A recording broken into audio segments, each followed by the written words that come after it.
시간이 많이 흐르고 세월이 정말 빠르게 많이 지나면 강산도 변한다던데 유일하게 안 변하고 줄지 않은 것들이 있는 것 같습니다. 예를 들면 부당한 노동자들의 대우나 발전과는 달리 점점 안 좋아지는 자연 환경, 그리고 이 시대를 살아가는 수없이 많은 사람들의 마음가짐까지도요. 저는 늙은이라서 그런지 뭔지는 모르겠지만 아직 신문을 봅니다. 그리고 뉴스를 시간대마다 봅니다. 그래야 오늘 하루 돌아가는 세상을 알 수 있어요. 옆에서 저희 손자놈이 허구한 날 똑같은 뉴스 나오는 거 뭐하러 보느냐고 그렇게 계속 반복적으로 같은 내용만 보면 치매 온다고 걱정하네요. 어린 손주 눈에는 그 소식들이 다 같은 말 같겠지만 저는 아닙니다. 그런 사건들의 피해자들이 다 같은 사람들이 아니듯 저라도 사망한 피해자나 다친 사람들, 슬픈 사연의 사람들의 이름을 한 번씩 더 읊어보게 되네요. 그들이 그저 뉴스에서 스쳐 지나가는 긴 아무개가 아니고 어느 가정의 가장, 아들, 손자, 할아버지, 할머니일 수 있으니까요. 제가 32여 년 전에는 이렇지 않았습니다. 지금처럼 뉴스에 누가 죽었다, 무슨 사고가 났었다는 같은 기사를 볼 때면 한심한 사람들 같으니라고, 저게 다 철딱서니가 없고 생각이 짧아서 저런 선택을 하는 거야. 지 마음대로 죽을 생각하기 전에 지 낳아준 부모 한 번이라도 생각했어봐. 그랬으면 저렇게 허무하게 자살이나 하겠어? 한심한 것들. 죽으면 뭐 대단한 위인 취급이나 해주는 줄 아나? 그저 고인되는 거지. 저딴 것들 뭐 잘했다고 뉴스에서 틀어주나 몰라? 아예 관심을 안 가져둬야 저딴 짓도 안 하지. 수십여 년 전에도 지금과 같았습니다. 괴롭힘을 참지 못해 자살하는 학생, 우울감을 이기지 못해 생을 마감한 사람들, 아니면 빚이 많아 감당할 수 없는 삶에 자살하는 일가족. 그런 사람들을 불쌍하고 안타깝게 여기기보다는 전 그저 한심한 사람들 보듯 혀를 차댈 뿐이었습니다. 그저 마음이 약해 빠져서 제일 쉬운 방법을 택하는 것뿐이라고 생각했어요. 그들의 속사정, 그럴 수밖에 없었던 이유 하나 고려해보려 하지 않고 말입니다. 그 당시 하루하루 사는 게 바쁠 뿐이었어요. 그래서 내가 왜 살고 있는가, 무엇 때문에 존재하는가 라는 철학적인 생각은 전혀 하지 않았었어요. 물론 지금도 그런 철학적인 이유가 뭐 그리 중요한가 싶습니다. 그저 삶의 이유를 꼭 두고 살아가기보다는 죽지 않고 살아가면서 없는 의미도 만들어가는 게 맞는 거죠. 사는 게 무기력하고 의미 없다는 이유로 죽음을 택하는 게 정말 부질없다고 생각합니다. 이같이 스스로 목숨을 끊는 사람들을 한심하게 봐오던 저를 완전히 바꿔준 건 온전히 다 제 아들 때문이었습니다. 제게는 슬아의 딸 하나, 둘째 아들, 막내 아들 이렇게 세 자녀가 있습니다. 첫째는 워낙에 태어날 때부터 똘똘하고 머리 좋다는 칭찬을 들으며 자라온 아이였어요. 그래서 기대도 크지 않았으나 기대 이상으로 맞이 노릇을 톡톡히 하곤 했습니다. 와, 우리 첫째 딸은 진짜 천재인가 봐. 공부 잘하는 것까지도 이 아비가 바라지도 않았는데 세상에나. 웬만한 남자애들보다도 훨씬 낫네 나. 나는 우리 딸만 보면 배가 고프다가도 배가 부르다니까. 요새 딸 자랑으로 회사 출근만 하면 입이 다 아플 지경이야 내가. 어릴 때부터 공부해라, 가외해라 그런 거 일절 없었는데 뭐든 찾아서 잘하고 저를 닮아서인지 승부욕이 어마어마해서 지길 싫어하는 천성 때문에 더더욱이 뭐든 잘했습니다. 그래서 저나 아내나 그런 딸아이를 늘 자랑스러워했어요. 그리고 셋째인 막내 아들은 첫째 딸과는 달리 공부는 지독히도 못했습니다. 반에서 매번 꼴등을 했고 그렇다고 해서 주눅 드는 아이도 아니었어요. 이놈의 새끼야, 너 이번에 또 꼴등이냐 이 녀석아? 잘하는 짓이다. 네 담임선생님이 뭐라 안 하시지? 그 담임선생님이 네 누나 담임이었었는데 어떻게 형제가 일이 다르냐고 안 해? 어쩌려고 그래? 너 못해도 중간엔 들어야지. 대학은 가야지. 안 그래? 에이, 엄마랑 아빠랑 매일 하는 말이 뭐야? 건강하게만 자라다오. 그거 아니야? 나 정말 건강해, 아빠. 이번에도 신체 검사했는데 나 완전 건강하대. 그리고 잘 봐봐. 꼴등인 건 맞는데 나 체육은 1등이야. 우리 선생님이 공부 진짜 조금만 노력해서 운동 쪽으로 생각해보라고 그랬어. 인생은 성적순이 아니지 않습니까, 아버지? 성적은 안 좋아도 막내 놈은 늘 당당하고 성격이 밝고 쾌활했습니다. 제가 한 소리씩 건네도 크게 신경 쓰지 않았어요. 집안에 잘난 사람은 큰 누나 하나면 조카다나 뭐래나 장난을 치면서요. 그래도 막내고 아픈 것보다야 그렇게 당당하고 건강한 게 훨씬 보기 좋기는 하니 늘 웃어 넘기기만 했습니다. 그런데 10손가락 중에 안 아픈 손가락이 있고 유달리 아픈 손가락이 있듯 중간에 끼인 둘째 아들은 성격도 성적도 그 모든 것들이 첫째 막내와는 달랐습니다. 유달리 감수성이 예민한 아이였어요. 어릴 때도 보면 첫째는 비염이 심하다고 꽃이라면 질색을 했었고 막내는 바로 꺾어다가 아내를 갖다주는 아이였어요. 그렇담 둘째는 그 꺾인 꽃을 보면서 눈물을 짓는 아이였습니다. 꽃이 그렇게 꺾어지면 같이 있는 꽃들이 서운해. 그리고 아파. 꺾자마자 죽는 거야, 걔는. 불쌍해. 그럴 때면 저는 사내 놈이 별거 아닌 걸로 눈물바람이냐면서 한 소리를 했었죠. 너무 나약해 보였고 딸아이보다도 더 여성스러워 보여서 걱정이 되었었으니까요.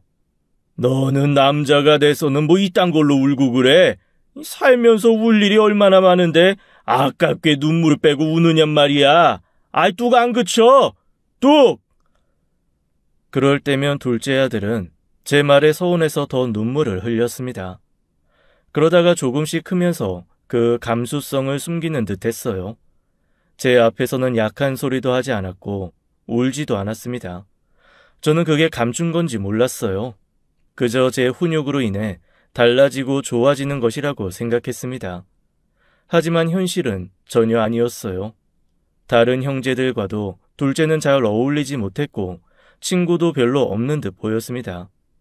어릴 때 거의 집에만 있거나 책을 읽거나 집에 있던 큰 전축을 틀어서 라디오를 들으며 앉아있는 경우가 다반사였어요. 그런 모습을 볼 때면 저는 또 한 소리씩 내뱉었습니다. 제발 다른 남자아이들처럼 밖에 나가서 뛰어놀라고 왕따처럼 그러고 있지 말고 제발 사회성을 키우라고까지 말했어요. 제발 좀 나가서 뛰어놀던지 좀 활동적인 걸 해. 이 집구석에 처박혀서는 사회 부적응자 마냥 그러고 있지 좀 말고 네 또래 애들을 좀 봐라. 어떤 애가 너같이 그러고 있냐? 응? 친구들이랑 어울려 놀고 시간 나면 공부도 하고 운동도 하고 그래야지. 이 허구한 날 집구석에서 책만 보고 그러고 있으면서 공부라도 잘하면 말을 안 해요. 공부도 치누나 발끝도 못 미치는 게 어디? 답답해. 둘째 아들은 뭐 하나 뚜렷하게 해내지 못하는 아이였습니다. 지레 겁을 먹고 내려놓는 걸 자주 했었어요. 어릴 때 조금만 재능이 있어도 아내가 전폭적으로 다 지원을 해줬었는데 흥미를 가지면 끝까지 하는 첫째나 그나마 잘하는 걸 발견해서 밀어주면 실력이 뛰어나진 못해도 완벽히 터득하는 막내와는 달리 뭘 시켜도 시큰둥하고 제대로 해내지도 못했습니다. 어느 날에는 둘째가 다니는 태권도 학원에서 전화가 한 번 왔었죠. 아버님, 안녕하세요. 아드님께서 도장을 안 나온 지 꽤 되어서요. 제가 며칠 전에는 도장에서 집에 돌아가는 길에 태권도 도복 하나가 떨궈져 있길래 보니까 아드님 도복이었어요. 길거리에 도복도 다 버린 것 같더라고요. 그리고 인적사항에 집 전화번호도 엉터리로 적어놓고 하는 수 없이 비상 연락망인 아버님 연락처로 이렇게 연락드렸습니다. 저희가 더는 맡아서 봐주지 못할 것 같아요. 평소에 수업도 잘 따라오지 못하고 도복 안에 책을 챙겨와서는 구석에서 책만 읽고 아이들과 이야기도 잘 안 섞여서 친한 친구들도 별로 없어요. 저희가 맞춰주기가 힘들어요. 태권도장보다는 다른 쪽으로 알아보심이. 그렇다고 해서 책을 읽는 모임이나 글을 쓰는 수업 쪽으로 추천을 해도 싫어하거나 책을 버리기도 하고 그랬어요. 도저히 맞춰주기가 어려웠죠. 그래서 아내와 저는 그런 둘째 아들이 단지 숫기가 없어서 다른 아이들과 어울리는 걸 어려워해서 그런 것이라는 판단하에 중학생이 된 둘째만 외국으로 유학을 보냈습니다. 우리나라보다는 외국에 다양한 수업들이 있고 제 형님이 아이 교육 때문에 미국에 있어서 그쪽에 맡기게 되었어요. 당연히 둘째 놈은 싫다고 비행기 타기 전날에 도망도 가고 울고불고 난리도 아니었습니다. 집에 처박혀서 책만 읽고 살고 싶다는 놈을 어떻게든 바꿔보고 싶었죠. 그래도 나름 그것이 성공적이라고 생각했어요. 외국에서 대학 졸업까지 마친 둘째 아들이 돌아왔을 땐 못 알아볼 정도로 많이 달라져 있었습니다. 저나 아내와 대화하는 것도 눈 한번 못 마주치고 말도 제대로 못하던 녀석이 공항에서 막 나와서 저와 아내를 안아주더라고요. 그리고는 눈을 분명히 맞춰보면서 보고 싶었다고 말했습니다. 그때는 정말 눈물이 다 날 지경이었습니다. 제가 세상에서 제일 잘한 일이라고 생각했죠. 둘째가 한국을 다시 들어오고 모든 게 다 제자리로 돌아왔다고 생각했습니다. 첫째 딸아이는 똑똑했던 그대로 열심히 공부를 해서 학교 선생님이 되었고 그저 말썽쟁이 같았던 막내는 고등학교 때 만난 체육 선생님께 깊은 감명을 받았다며 안 돌아가는 머리 겨우 추스려 재수 끝에 겨우 대학에 들어갔습니다. 체육 선생님을 하고 싶다면서 말이죠. 둘째는 한국에 들어와서 출판 관련된 일을 했습니다. 그렇게 죽어라 책만 파더니 결국엔 책 만드는 일을 하는구나 네가. 이럴 줄 알았으면 그렇게 책만 읽어댈 때 괜히 말렸었나 싶어. 역시 사람은 뭐든 하나 잘하고 좋아하는 게 있다니까. 그렇게 말하는 제게 둘째 녀석은 알 수 없는 말들을 했습니다. 글쎄요. 전 그냥 제일 만만한 걸 선택한 것 같아요. 저는 좋아하는 게 하나도 없었어요. 그나마 책은 집중하게 해줬고 저한테 시끄럽게 말하지도 않았고 책 읽을 때가 가장 속 편했어요. 아버지도 몇 번씩 책 읽을 때 뭐라고 하시긴 하셨지만 심하게 말하시진 않으셨잖아요. 책 읽는 모습이 나쁜 모습은 아니었으니까요. 저는 잘난 것도 하나 없고 잘하는 것도 하나 없는데 유일하게 버티기는 잘하는 것 같아요. 버티기는 누가 잡아당기거나 내치지 않는 이상은 계속 할 수 있으니까요. 외국에 오래 있다가 들어와서 한국말이 조금 어려운 건가 싶었어요. 그렇게 한 번씩 둘째는 제가 못 알아들을 듯한 말들만 늘어놓았습니다. 그냥 유별나다 정도만 생각했었어요. 아들이 어떤 생각을 하고 사는지는 관심이 없었죠. 그러다 첫째 딸이 결혼을 하게 되었고 같은 선생님 일을 하는 사위였습니다. 첫째 딸 못지않게 똑똑했고 싹싹했으며 사회성이 아주 좋았습니다. 첫째 사위가 인사를 온 날에 저는 너무 기쁜 나머지 하지 말아야 할 말들도 늘어놓았어요. 우리 첫째 사위 말이야. 너무 마음에 들어 내가.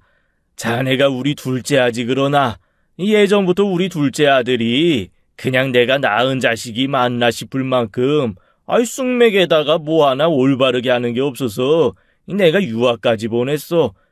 우리 집 형편에 말이야. 그 덕에 그나마 저만큼 사람 돼서 돌아왔지.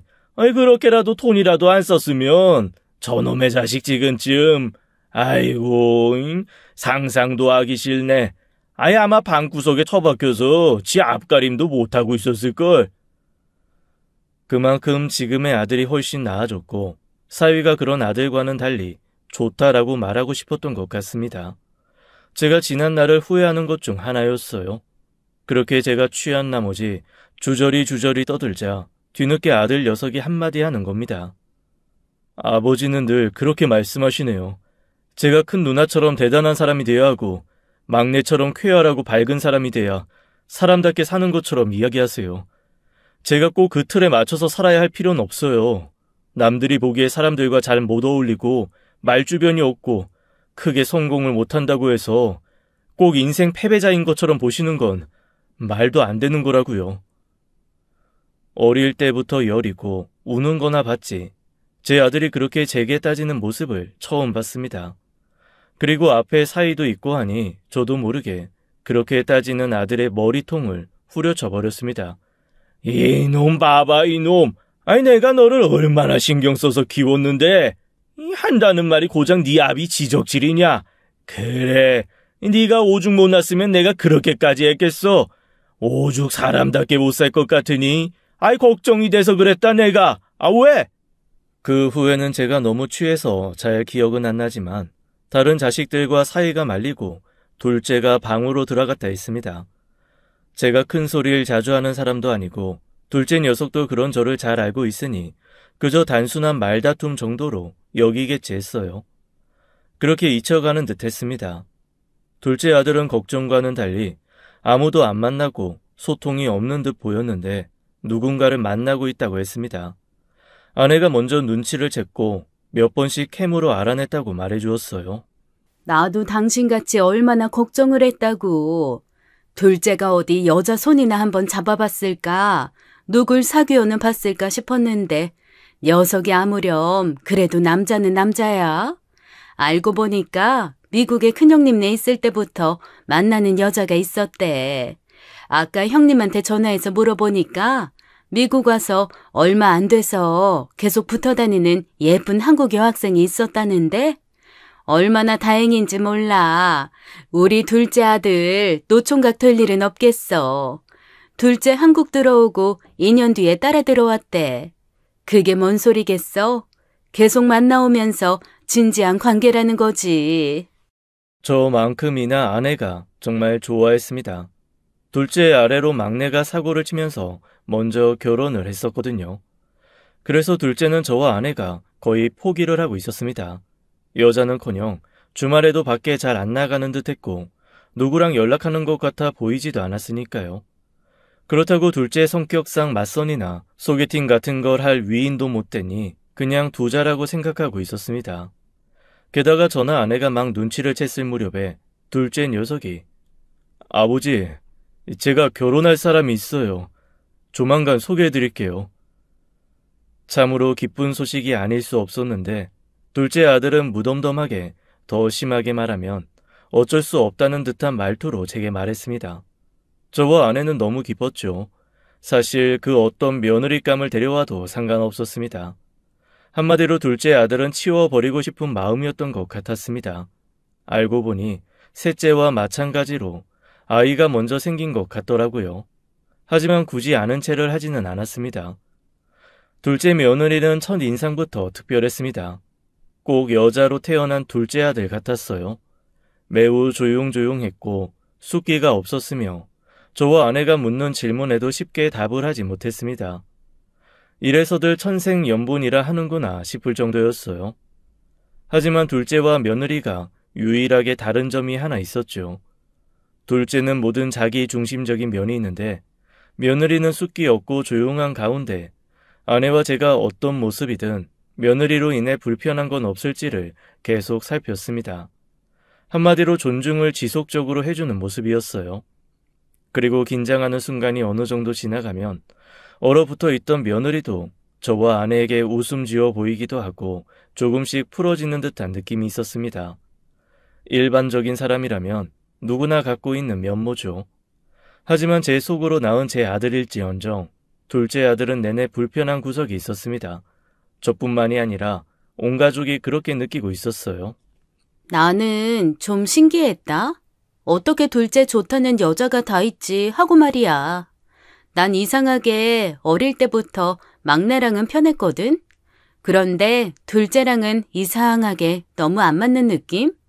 내가 누나인데 누나가 아니라 그냥 남 같은 느낌이랄까. 가족이면 그냥 자연스럽게 가족이 되는 건 줄 알았는데 둘째 보고 알았잖아.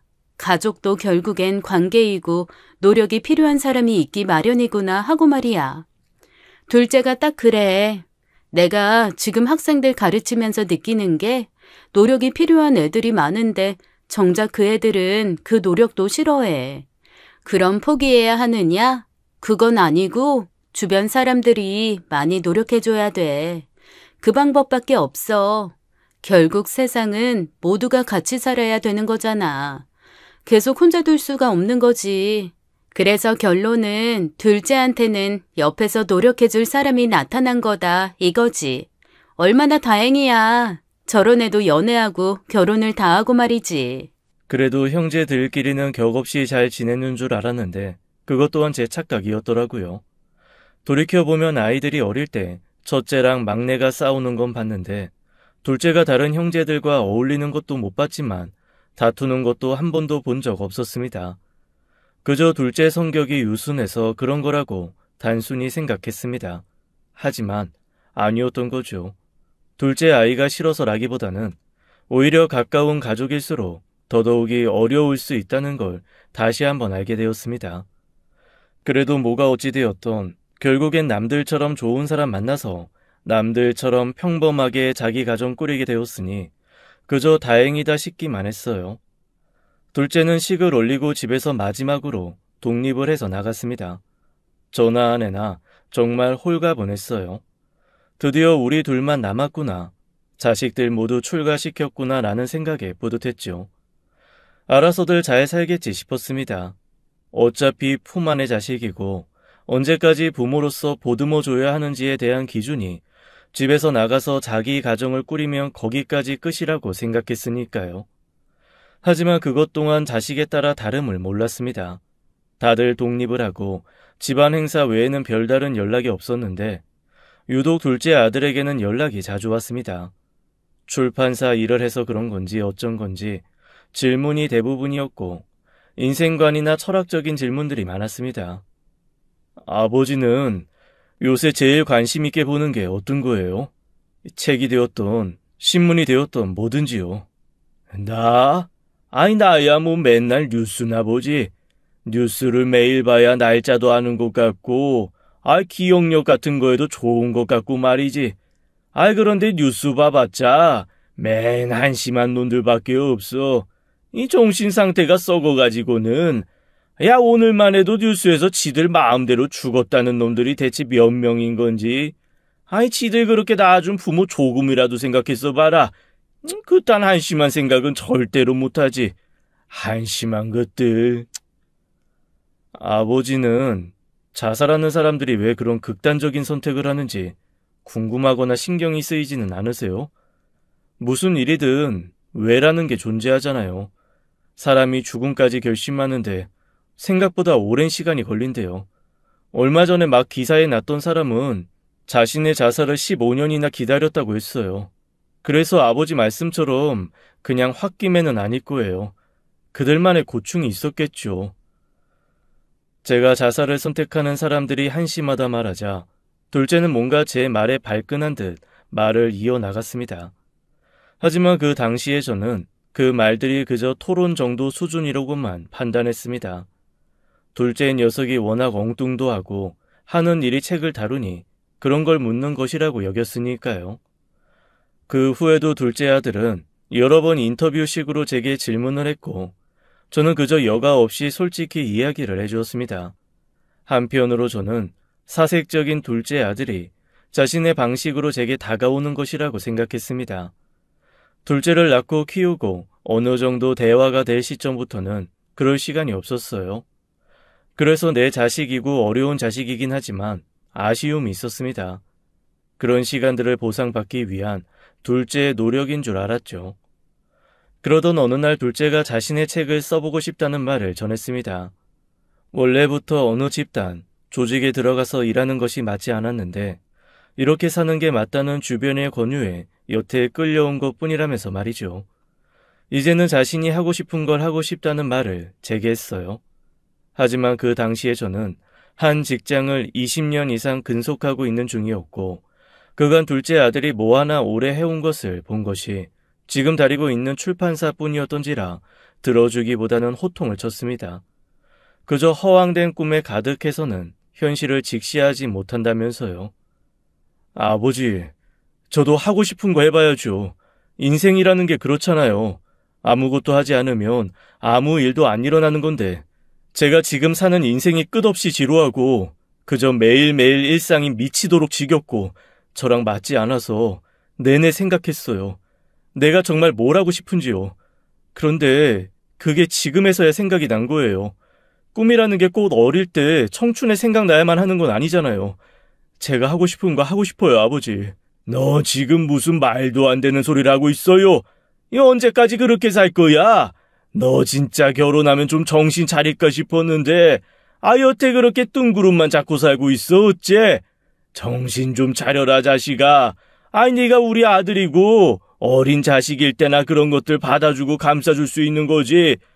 너 지금 책임져야 할 아내도 있고 아들도 있지 않냐? 그런 꿈을 꿀 때가 아니라 미래를 그려야 돼 이 자식아. 네가 지금 꿈꾸는 걸 망상이라고 하는 거야. 철딱성이 없고 무책임한 거라고. 이제 아들도 더 크면 숨만 쉬어도 돈이 술술 나갈 거야. 허튼 짓 할 생각 말고 지금 회사 충실히 다녀. 이 한심한 놈아. 그만두기만 해봐. 그때부터 너는 내 아들이 아니야. 모르는 놈이여. 저는 당연히 둘째가 한심한 결정을 한 것 같아서 말렸습니다. 좋게 말해서는 안 될 것 같아서 심하게 말했죠. 그 일이 있고 며칠간은 둘째의 연락이 없었습니다. 그래서 허튼 생각 안 하겠지, 내 말대로 마음을 굳혔겠지 싶었어요. 하지만 그날 이후로 들려온 둘째 아들의 소식은 저를 비롯해 저희 가족 모두를 절망에 빠뜨렸습니다. 그날은 아침부터 이상했습니다. 둘째의 부재 중 연락이 찍혀 있었고 출근하는 길에 연락해 봐야겠다 생각했죠. 그러다 뒤늦게 생각이나 전화를 거니 바람소리가 많이 났습니다.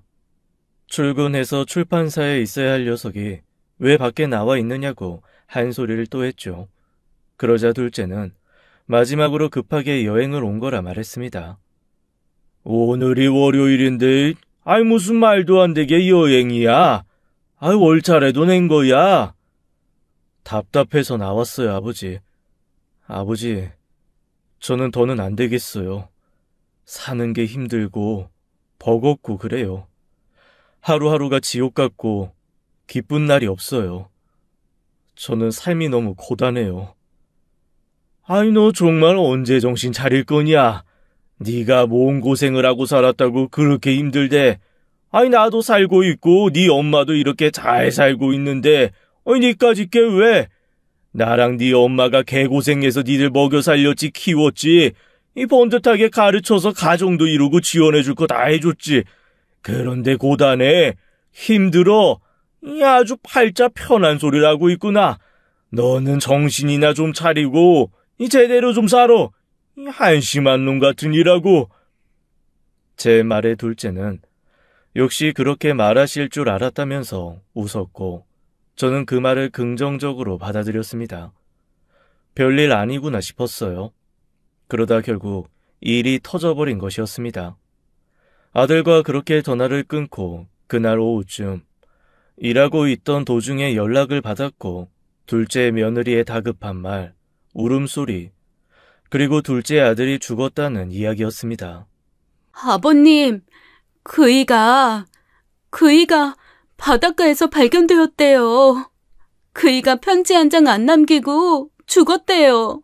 그 말을 듣는 순간 꼭 둘째 아들이 죽을 줄 알았던 것처럼 저는 빠르게 짐을 챙겨 둘째 며느리가 알려준 병원으로 향했어요. 참 허무했습니다. 둘째와 지난날 보낸 시간들이 참 많았는데 보내는 건 정말 한순간이구나. 인생이 뭐 그리 고단했다고 이런 어리석은 선택을 한 걸까 이해도 되지 않았고 허탈함과 답답함 뿐이었습니다. 먼저 와있던 아내와 첫째, 막내 또한 아무 말 없이 죽은 둘째만 바라봤습니다. 그리고 그때 경찰 두 분이 제게 다가와 물었어요. 저와 마지막으로 통화한 기록이 있다면서 무슨 대화를 했는지 말입니다. 저도 모르게 그 순간에 손이 벌벌 떨리더군요. 마지막으로 통화하시는 게 아버님이시고 최근에 통화를 자주 하셨더라고요.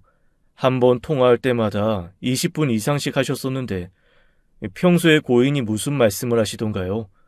주변에 원한을 살 만한 사람이 있다거나 따로 빚을 졌다거나 한 그런 것들이요.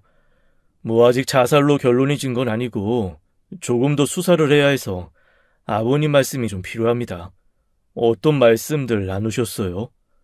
그때 그 경찰의 눈빛, 말투에 저도 모르게 얼어버렸고 있는 그대로 솔직하게 이야기가 나오지 않았습니다. 별건 아니었습니다. 새로 계획하고 있는 일이 있는데 그것 관련해서 상의를 했고 본인이 일하는 출판사에서 인터뷰 같은 게 필요하다면서 몇 가지 저에게 묻는 형식도 있었고요. 뭐 아니면 사적인 안부 정도였고요. 고인이 다니던 회사를 관둔 지 한참 되셨대요. 아내분도 모르고 계셨다고. 직장에 연락해보니까 2달가량 되었다고 하네요. 아무튼 알겠습니다. 참고하겠습니다. 자식을 잃은 슬픔 앞에 아비로서 제가 하는 것이라고는 그저 분노와 한탄뿐이었습니다. 슬퍼하기보다는 죽은 아들을 원망할 뿐이었죠. 죽음을 선택하는 것만큼 한심한 노릇은 없다고 생각하는 사람 중 한 사람이었으니까요. 멍청한 자식, 내가 그렇게 약해 빠진 상태로 살지 말라고 끝없이 말했었는데 어떻게 내 자식이 이럴 수가 있어? 한심한 자식. 죽은 아들 앞에서 아무리 외친 듯 무슨 소용이 있겠냐마는 죽은 아들의 표정은 제가 여태 봐온 그 어떤 표정보다도 평온해 보였습니다. 꼭 모든 근심 걱정들을 모두 털어버렸다는 듯한 평안함이 보이는 얼굴이었죠. 둘째 아들이 자살임을 경찰 측에서 정확히 확인한 후에야 장례를 치를 수 있었습니다. 부검까지도 다 해보았지만 그 어떤 현이점을 찾을 수는 없었어요. 그렇게 아들을 보내고 남겨진 며느리와 손주를 보는데 그야말로 둘째 아들이 한없이 원망스러웠습니다. 어떻게 자기 새끼를 두고 그런 멍청한 선택을 할 수 있는 건지 좀처럼 이해가 가지 않았고 계속해서 슬픔보다는 분노만 차올랐습니다. 갑작스러운 소식 때문인지 저를 비롯해 모든 가족들의 슬픔보다는 당혹스러움이 먼저였습니다. 장례를 치르고서야 며느리에게 물었어요. 아가, 너는 알지 않았냐? 왜 그 녀석이 그런 선택을 한 건지. 예전부터 어떤 낌새 같은 거 없었냐? 뭐 살기가 힘들다거나 죽고 싶다거나 그런 거 말이야. 그런 게 있었다면 저도 아버님처럼 이렇게 당황스럽지는 않을 거예요. 전혀 없었어요. 죽던 그날도 다른 때처럼 회사 잘 다녀오겠다고 집을 나섰고 아이를 안아주면서 웃기까지 했었어요. 그 어떤 기미도 없었어요. 그이 부검 제가 동의했잖아요. 저도 답답해요. 아무리 그이가 직장을 그만두었다고 한들 저희 길거리 나앉을 것도 아니고 저한테 이야기했으면 미리 조금이라도 티를 냈으면 용기 북돋아주고 잘했다고 했을 거예요. 그 사람 아버님이나 어머님 다른 가족들보다도 제가 제일 잘 알아요. 그 사람 겁이 정말 많은 사람이에요.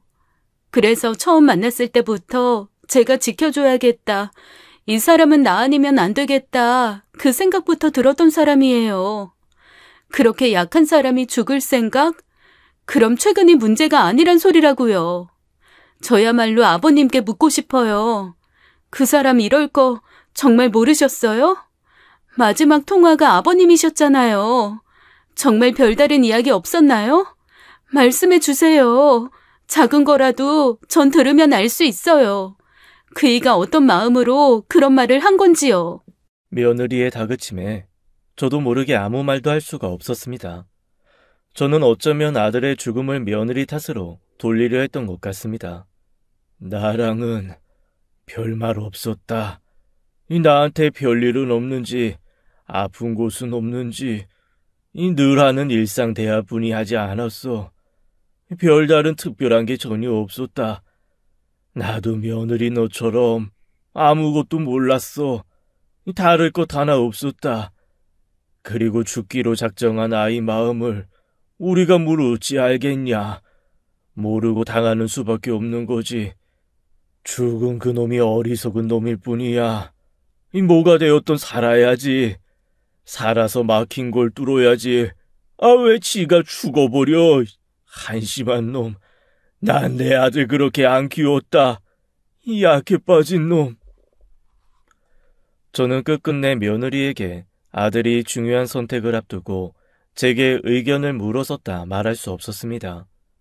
그저 아들을 경솔한 선택을 하는 사람으로 만들기 급급했죠.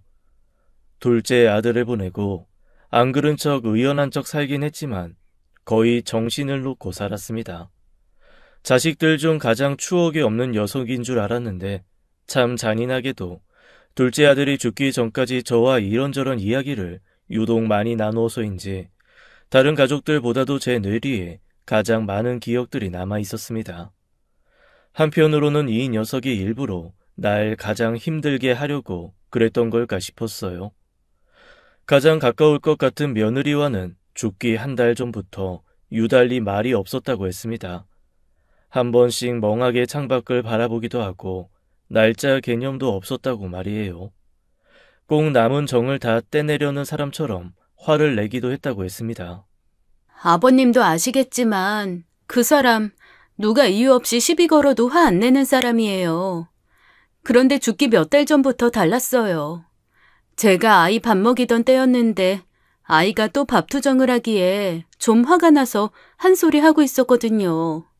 숟가락 하나 제대로 못 들어서는 아무것도 못한다고, 이딴 작은 거 하나부터 못해서야 아무 쓸모없는 사람 되는 거라고 화가 잔뜩 쌓여서 고함을 쳤어요. 다른 때였으면 제가 힘든 거 아니까 그이가 아이 데려다가 밥을 먹였을 텐데 저한테 크게 화를 냈어요. 그까짓 거 못해도 괜찮다고, 아무것도 못해도 사는데 지장 없다고, 그저 건강하게 자라기만 바라고 아이에게 부담 주지 말라고 말이죠. 이상했어요. 그리고 그 일로 남편과 다퉈서 몇 날 며칠 대화도 안 했고요. 그 일뿐만이 아니라 대화하면서 사사건건 트집이었어요. 그리고 저한테 말 조심하라고 별것 아닌 말도 상처받는 사람 분명 있다고요. 그이가 죽기 2주일 전쯤에 전 이혼까지도 생각했어요. 이렇게까지 하는 건 분명 이 사람이 다른 여자가 있는 거다, 아니면 나랑 그만 살고 싶은 거다 하고 말이죠. 그렇게 온갖 정 다 떼더니 아니나 다를까 차라리 바람을 피우지, 차라리 도박하고 빚을 지지, 차라리 날 때리지. 둘째 며느리는 말을 다 잊지 못하고 울어버렸습니다. 너도 그 녀석처럼 멍청한 생각하지 말아라. 지금이야 아직 시기가 이를지 모르겠다만 둘째, 너 아직 젊지 않냐? 마음 정리되는 대로 다른 사람 만나보도록 해. 만약 아이가 신경 쓰인다면 우리가 맡아 키우마. 그렇다고 친권을 달라는 소리는 아니야. 네가 내 아들 때문에 긴 인생을 허투루 안 살았음 싶다. 아니, 네 인생 찾아야지. 너도 아직 젊으니 언제든지 마음 먹으면 새로 시작할 수 있지 않냐. 부담 주는 거 아니니 잘 생각해보렴. 이 죽은 사람 붙들고 살면 무엇해? 다 부질없고 좋을 거 하나 없지. 그런 이야기들을 나누고 둘째 며느리는 다시 일을 시작하고 간간히 저와 아내에게 아이를 맡기곤 했습니다. 저는 둘째 며느리가 재혼이라도 빨리 하길 바랬어요. 둘째 아들과 결혼 생활이 길지 않았고 빨리 마음 정리를 해서 다른 더 좋은 사람을 만나 건강한 마음으로 살길 바랬습니다. 그리고 얼마 후 첫째 딸이 둘째 장례식 이후 오랜만에 집에 찾아왔어요. 아내와 이런저런 결혼 생활 이야기를 털어놓다가 불현듯 둘째 이야기를 꺼냈습니다. 둘째 그렇게 가고 나 매일매일 생각했다. 혹시 나 때문에 그랬을까?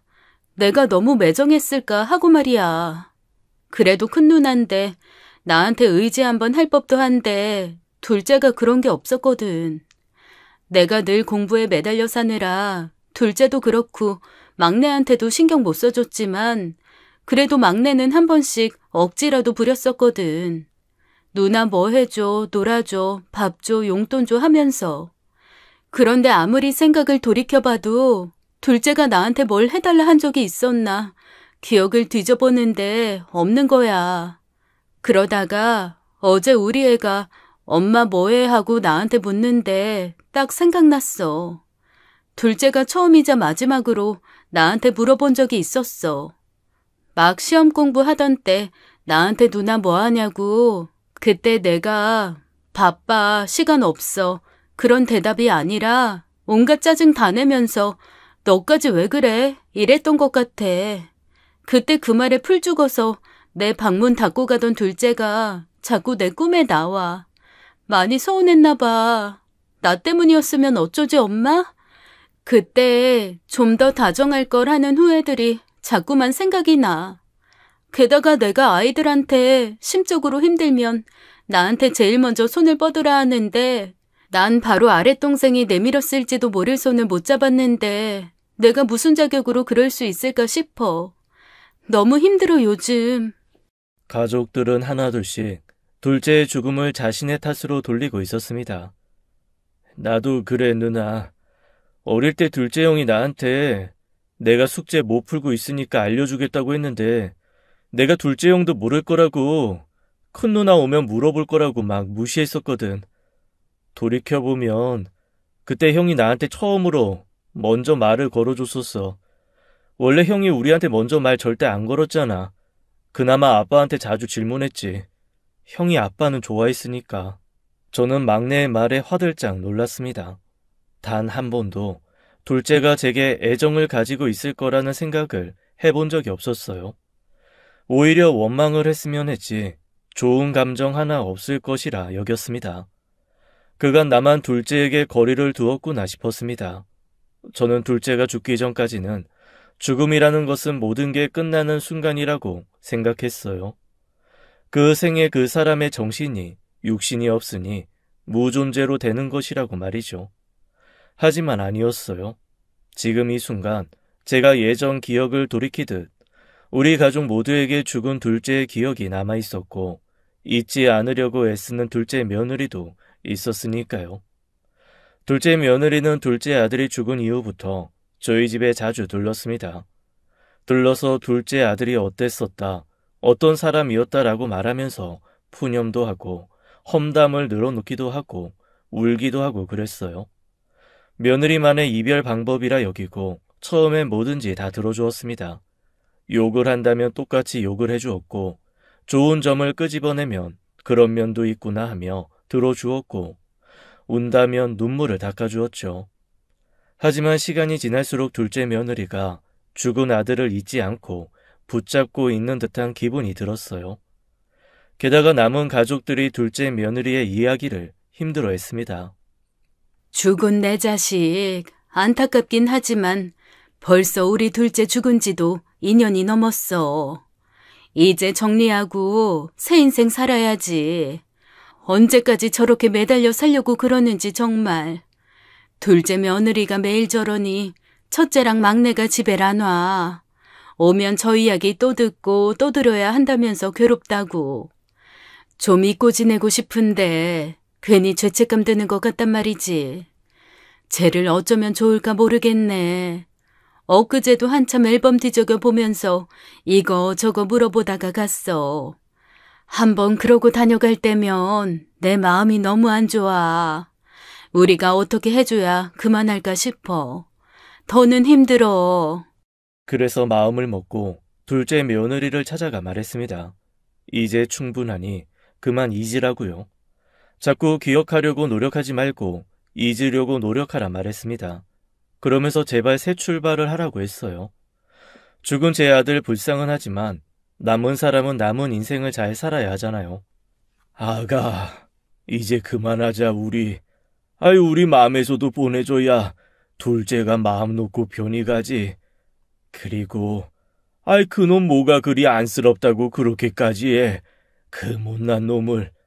앞으로 무슨 힘든 일이 있던지 참고 용기 내서 버틸 생각은 않고 지 혼자 편한 방법 찾은 그 놈이 뭐 그리 대단하다고 그렇게까지 해주냔 말이야. 너는 그런 한심한 놈 있고 다른 사람 만나서 새 가정 꾸릴 생각이나 해라. 이제 집사람도 첫째도 막내도 그리고 나도 네가 꺼내는 둘째 이야기 더는 듣고 싶지가 않다. 꼭 우리 모두가 죄인이 된 듯한 기분이 자꾸 들어. 남은 사람들은 남은 인생 거스를 것 없이 살아야 하는데 아가, 네가 자꾸 둘째 이야기를 끄집어내니 많이 힘들다. 안 그래도 내 주변에 좋은 사람들이 많아. 너만 싫지 않으면 좀 만나봤으면 해. 말 나온 김에 이번 주말은 어떠냐? 둘째를 보낸 지도 3년이 가까워 가고 있었어요.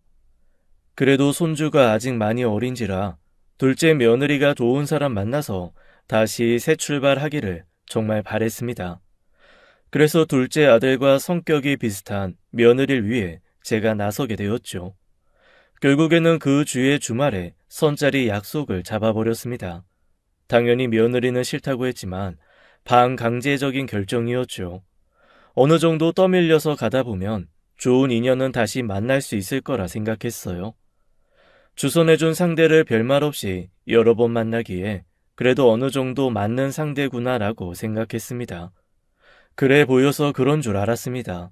그런데 얼마 지나지 않아서 정말 그러지 말았어야 함을 깨닫게 되었어요. 둘째 며느리와 이어준 상대에게서 연락이 왔어요. 만나기로 약속했는데 며칠째 연락이 되질 않는다고 말입니다. 이상하게 그때와 비슷한 느낌이 들었습니다.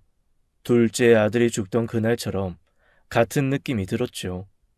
아내에게 둘째 며느리에게 물으니 안 그래도 어제 약속 있다고 애를 맡기고는 안 데려가더라고. 나는 당신이 소개해준 사람 만나느라 그런 줄 알았지. 그럼 그 사람도 안 만나고 애만 맡기고 얘가 어딜 간 거야? 연락해보니까 회사도 안 갔다고 하더라고. 몸이 안 좋다면서 병가를 다 냈다고. 둘째 아가한테 연락도 안 되고 알만한 사람들은 다 딴소리라고. 한마디로 둘째 며느리가 아이를 맡기고 어딜 갔는지 사라진 겁니다. 이상한 예감에 저는 바로 둘째네 집으로 달려갔습니다. 다행히도 집엔 둘째 며느리가 있는 듯 했어요. 크게 텔레비전 소리가 들리더라고요. 몇 번을 초인종을 눌렀지만 답이 없어서 아내가 챙겨준 카드키로 열고 들어갔습니다. 그런데 텔레비전을 켜두고 며느리는 보이지 않았어요. 아가 불러대면서 집안을 뒤지니 안방 안쪽에 있는 샤워실에서 물소리가 크게 들렸습니다. 화들짝 놀라 안방에서 다시 나오며 밖에서 소리를 쳤죠. 아가, 나다. 씻고 있는 것 같은데 나 밖에 소파에 앉아있으마. 혹시나 아무도 없을 줄 알까봐 제 인기척을 내주었습니다. 그런데 둘째 며느리는 제가 기다린 1시간 반 동안 물소리만 들릴 뿐 나오지 않았습니다. 뭔 일이 생겨도 크게 생겼다라는 직감이 들어서 바로 119에 신고를 했고 샤워실 안에 들어가 보니 둘째 며느리가 약을 많이 삼킨 듯 보였습니다. 구급대원분이 오시고 며느리는 병원에 실려갔어요. 병원 측에선 자살 기도를 한 것 같다고 다량의 약을 한 번에 다 넘겼다고 했습니다. 도대체 왜 이런 선택을 했는지 정말 이해가 가지 않았어요. 병원으로 가족들을 불렀습니다. 담당 의사는 둘째 며느리가 오래간 잠을 못 잤던 것 같다고 했어요.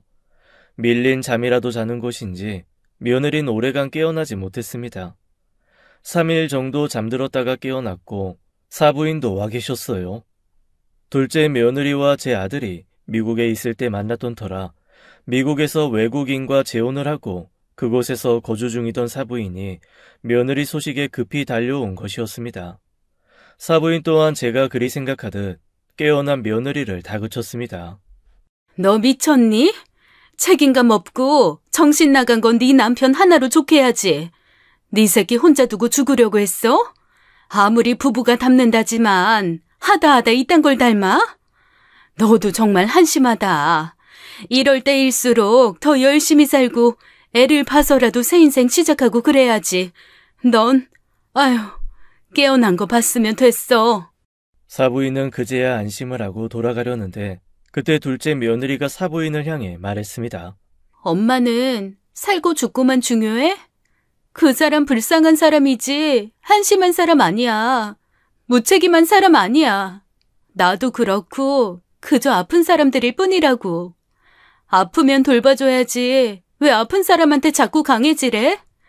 왜 아파서 상처투성이인 사람한테 아직 다 낫지도 않았는데 왜 서둘러서 새 인생 시작하래? 손가락에 작은 흉터 하나만 나도 연고 바르고 밴드 붙이고 덧나서 다음날 또 하고 또 하고 그러고도 상처가 남아. 하물며 난 내가 제일 사랑하는 남편이 죽었어. 근데 왜 자꾸 다들 잊으래? 이별하는 것도 나아지는 것도 혼자서는 못해. 나이 들었고 어른이어도 10살 어린애처럼 힘든 건 마찬가지야. 다들 비난만 했지 어디 보듬어 줄 생각은 하셨어요? 몰랐는데 알 것 같더라고요.